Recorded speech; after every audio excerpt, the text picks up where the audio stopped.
Hello friends, welcome back at movies explain by Rohan.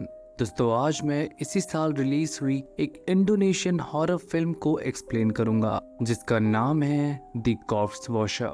इस film को direct किया है मशहूर इंडोनेशियन डायरेक्टर हद्रा दाइंग ने, जिन्होंने सृजन जैसी कमाल की फिल्मों को भी डायरेक्ट किया है और इन्हें हॉरर जॉनर की बेस्ट डायरेक्टर्स में जाना जाता है।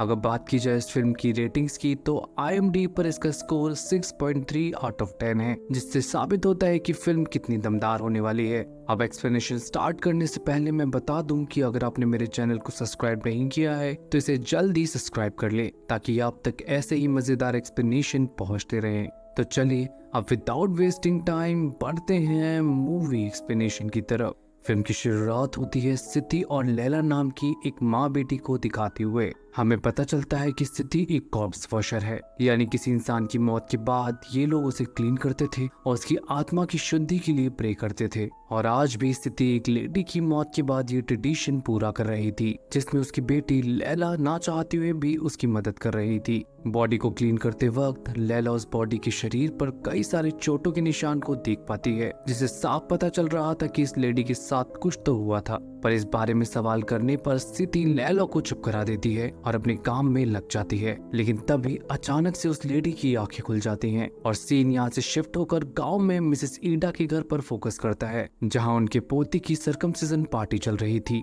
इसी पार्टी में हम सिटी को मिसेस एना, मिसेस टेरी और मिसेस टूटी के साथ देखते हैं, जो मिसेस ईडा के साथ साथ आपस में भी काफी अच्छे दोस्त थे। हमें उनकी बातों से पता चलता है कि इन पांचों में से किसी के भी हस्बैंड कुछ रीजंस की वजह से अब उनके साथ नहीं थे, बस मिस टेरी ही थी जिनकी अभी तक शादी नहीं हुई थी। हमें ये भी पता चलता है कि सिटी और उसकी बेटी लैला फ्यूचर में घटने वाली घटनाओं की चेतावनी को देख सकती थी, यानी उन्हें फ्यूचर में घटने वाले अच्छे बुरे का पहले ही अंदाजा हो जाता था। अब तक पार्टी खत्म हो चुकी थी और सभी अपने घर लौटने लगे थे और लैला भी सिटी को लेने आ चुकी थी। पर सिटी मिसेस ईडा के घर से निकलते वक्त कुछ परेशान नजर आ रही थी, लेकिन वो इस बारे में बिना कुछ कही ही वहाँ से चली आती है। अब रास्ते में उन्हें उनका बेटा आरिफ नजर आता है, जो अपनी दोस्त रीका के घर को रिपेयर कर रहा था। एक्चुअली आरिफ घरों की रिपेयरिंग करके ही पैसा कमाता था। अब तक रात हो चुकी थी और सिटी अपनी प्रेयर्स में लग गई थी, लेकिन तभी अचानक से सिटी के पीछे मिसेस ईडा के रूप में एक घोस्टली फिगर नजर आती है और सिटी एक टेंस एटमॉस्फेयर को भी फील कर पाती है।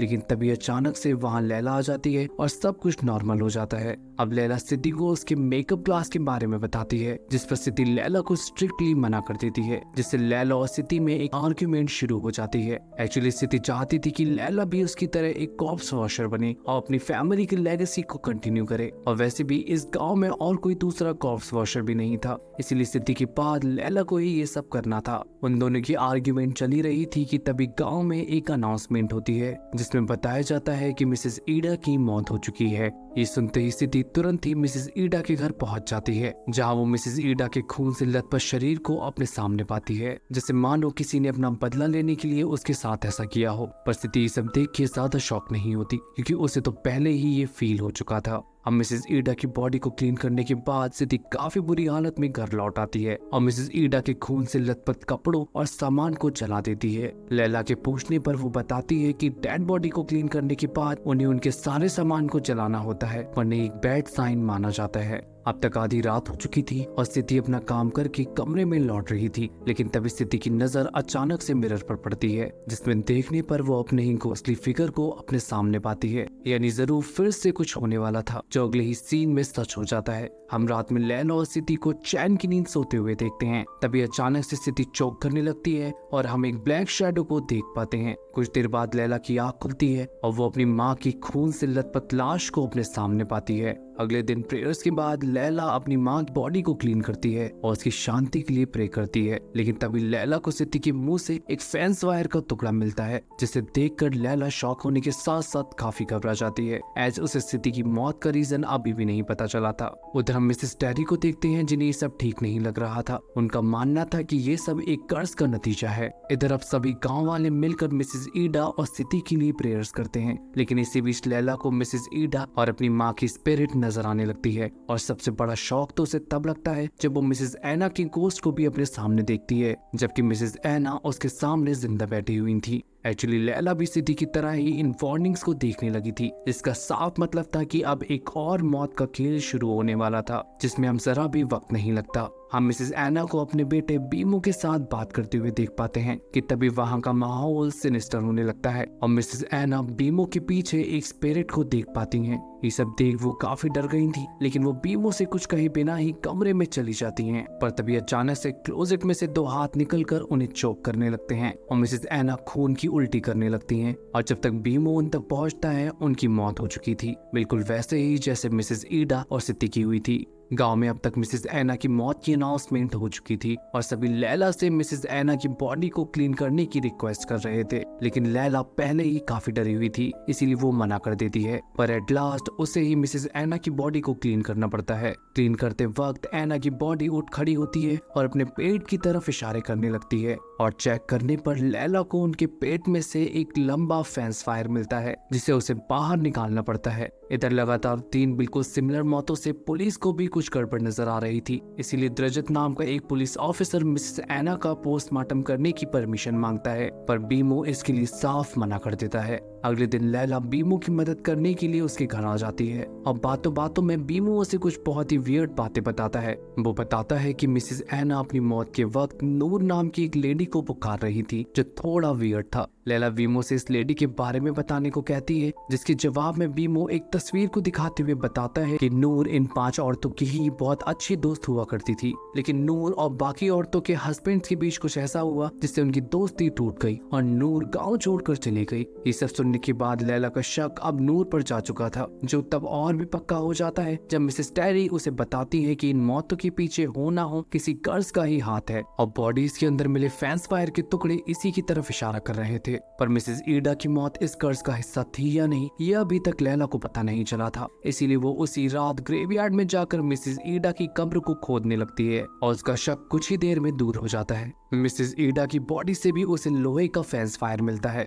यानी मिसेस टेरी की बात सच थी। ये सब एक कर्ज का ही नतीजा था और इसके पीछे का सच नूर से ही जुड़ा हुआ था। वो ये सब सोच ही रही थी कि तभी अचानक से उसे कई औरतों की स्पिरिट हॉन्ट करने लगती है और लैला को मिसेस ईडा की बॉडी उसी हालत में छोड़कर भागना पड़ता है। अगले दिन तक गांव में ये बात फैल जाती है कि किसी ने मिसेस ईडा की ग्रेव के साथ छेड़छाड़ की है और घर में फैली मिट्टी और स्पीड से आरिफ को भी ये सब समझ आ जाता है और दोनों में ही बहस शुरू हो जाती है। आरिफ लैला को ये सब करने से मना करता है, पर लैला कहती है कि उसे हर हालत में अपनी माँ की मौत के बारे में जानना है और अब तक उसे जो पता चला है उससे साबित होता है कि इन मौतों के पीछे एक कर्ज है। ये सब सुनकर आरिफ तो काफी नाराज हो चुका था, लेकिन वो कुछ कह पाता उससे पहले ही उसे पता चलता है कि मिसेस टेरी ने उनकी बात सुन ली है। अब होता ये है कि मिसेस टेरी ये बात पूरे गांव में फैला देती हैं और नूर के बारे में भी बातें शुरू हो गई थी। हम कुछ औरतों को देखते हैं जो ये बात रीका को बताती हैं, पर रीका उन्हें ही चुप कराते हुए नूर को डिफेंड करती है।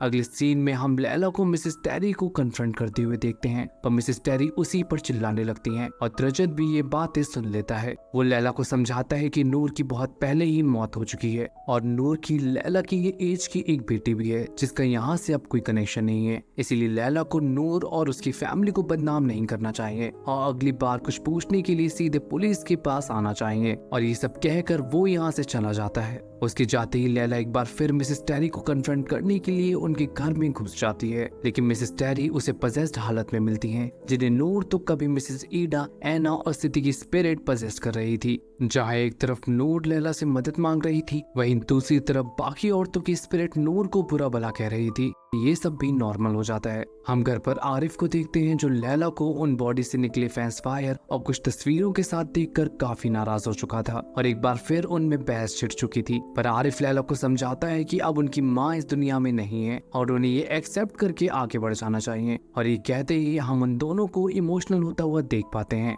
अब रात में हम फिर से एक ब्लैक शैडो को लैला के कमरे में देखते हैं, जो लैला को वैसे ही मार डालती है जैसे बाकी लोगों को मारा था। लेकिन तभी अचानक से हम लैला को होश में आता हुआ देख पाते हैं और हमें पता चलता है कि ये सब बस लैला का एक नाइटमेयर था, पर इससे उसकी स्थिति की मौत के पीछे छुपे राज को जानने की क्यूरियोसिटी बढ़ चुकी थी। इसीलिए वो आरिफ से छुपकर रात के अंधेरे में रीका के घर में घुस जाती है और घर में इधर उधर घूमते वक्त उसकी नजर फ्लोर पर जाती है जो क्रैक थी और उस हिस्से को हटाने पर लैला को उसमें से सिटी, नूर और बाकी 4 औरतों की तस्वीरें मिलती हैं, जिसमें नूर को छोड़कर बाकी सभी को फैंस वायर के टुकड़े से पिन किया गया था, जिससे साफ पता चल रहा था कि इन औरतों पर ब्लैक मैजिक किया गया है और इसके पीछे रीका का ही हाथ है, क्योंकि रीका और कोई नहीं बल्कि नूर की ही बेटी थी। पर वो ऐसा क्यों कर रही थी ये जानना अभी भी बाकी था। उधर अब हम मिसेस टूटी को देखते हैं, जिन्हें इविल स्पिरिट हॉन्ट करने लगी थी, यानी अब उनकी बारी आ चुकी थी। इधर लैला मिसेस टेरी के घर पहुंच चुकी थी ताकि वो रीका की सच्चाई उन्हें बता पाए, लेकिन तभी उसे वहां सिटी, मिसेस ईडा और मिसेस एना की स्पिरिट हॉन्ट करने लगती है और अब वो मिसेस टूटी की स्पिरिट को भी अपने सामने देखती है, जिसका मतलब था कि अब उनकी भी मौत हो चुकी है, जो कुछ देर में अनाउंसमेंट के साथ सच हो जाती है। लैला अब उनकी बॉडी को प्यूरिफाई करने के लिए अब तक वहां पहुंच चुकी थी, लेकिन तभी उनकी डेड बॉडी उठ खड़ी होती है और लैला को उनके मुंह से फैंस वायर मिलती है, पर उसको निकालते वक्त सभी औरतों की स्पिरिट उसे हॉन्ट करने लगती है और हम रियलिटी में लैला को चोक करते हुए देख पाते हैं।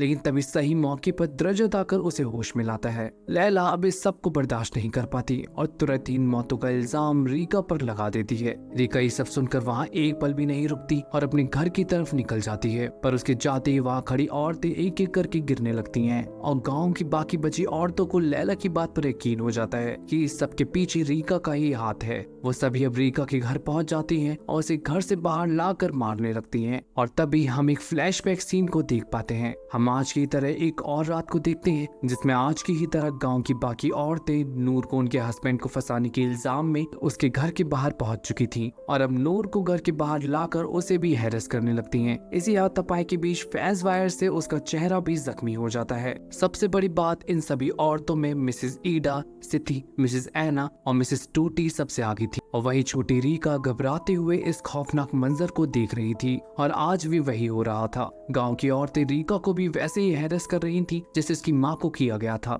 अब तक लैला भी वहां पहुंच चुकी थी और रीका का ये हाल अपनी आंखों के सामने देख रही थी, पर तभी सिटी की स्पिरिट वहां आ जाती है और लैला को ये सब रोकने के लिए कहती है। अब लैला की ह्यूमैनिटी भी वापस आ जाती है और रीका को बचाने के लिए पहुंच जाती है, पर ये औरतें उसे भी मारने लगती हैं। इसी बीच आरिफ भी वहां आकर उन्हें बचाने की कोशिश करता है, लेकिन तभी एक वुडन स्टिक से उसका सर जख्मी हो जाता है और एक्सेसिव ब्लीडिंग की वजह से उसकी यहाँ मौत हो जाती है और साथ ही साथ रीका की भी। इन मौतों से अब सभी लोग वहां से भाग जाते हैं और हम लैला को वहीं रोता हुआ देख पाते हैं। एट दी एंडिंग सीन हम लैला को एक डेड बॉडी को क्लीन करते हुए देखते हैं, लेकिन उस डेड बॉडी को क्लीन करते वक्त उसे इस बॉडी से एक निडल मिलती है और इसी के साथ ये फिल्म यहाँ एंड हो जाती है। तो दोस्तों अब बात करते हैं इस फिल्म के साइड प्लॉट के बारे में। दोस्तों सिटी, नूर और बाकी 4 एक दूसरे की काफी अच्छी दोस्त थी, जिसमें टेरी को छोड़कर बाकी सभी मैरिड थी, पर नूर के हस्बैंड की बहुत पहले ही मौत हो चुकी थी और वो अपनी बेटी रीका के साथ रहती थी।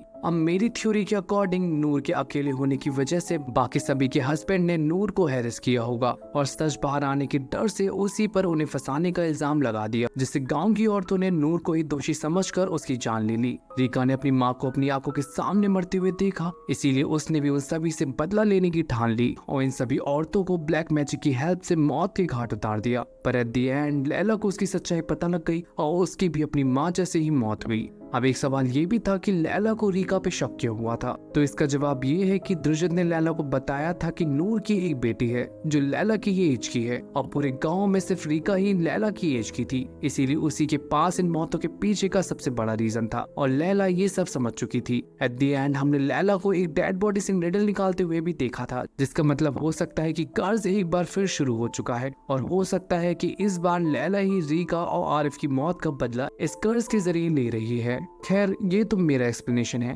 अगर आपकी भी इससे रिलेटेड कोई थ्योरी हो तो मुझे कमेंट सेक्शन में जरूर बताइएगा और मेरा एक्सप्लेनेशन पसंद आया हो तो मेरे वीडियो को लाइक कीजिएगा और मेरे चैनल को सब्सक्राइब करके मुझे सपोर्ट कीजिएगा। तो चलिए आज के लिए बस इतना ही, अब मिलते हैं अगली वीडियो में।